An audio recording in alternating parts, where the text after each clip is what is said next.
Danny Murphy, Ulster Council Secretary, two of the great forces of Ulster Club football coming together, Crossmaglen and St Galls. Before we go on to talk about who might win, are there any arrangements you can confirm for the game?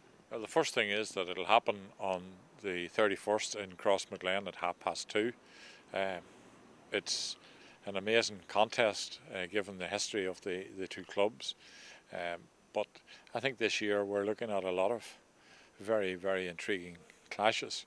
I think that the re-emergence of clubs like Kingscourt and Burren and newcomers like Coleraine have added a whole new impetus to the Ulster Senior Club Championship. The games, I wouldn't want to start predicting how they might go.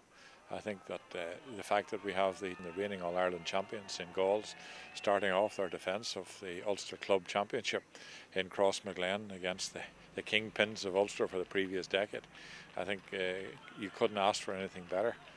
But then we have another very interesting contest taking place in Ballybuffet between newcomers from Glenties, and they are taking on the Monaghan champions Clontiburett, who are going for, I think they've won 4 of the last 5 senior championships in Monaghan.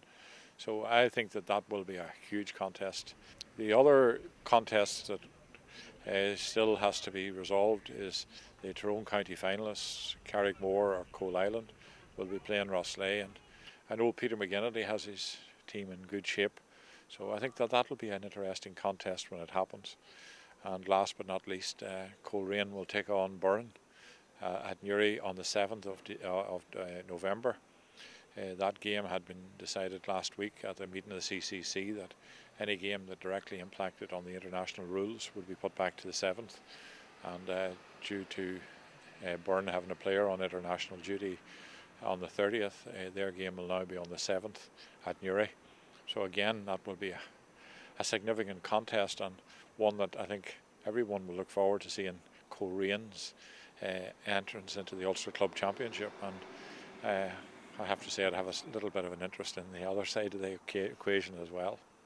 So the fixtures have been arranged not to clash with the international rules?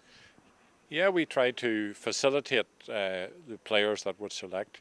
We don't think that our players, be it club county or county province or national level, that we should ever have them making choices about which team they're going to play for.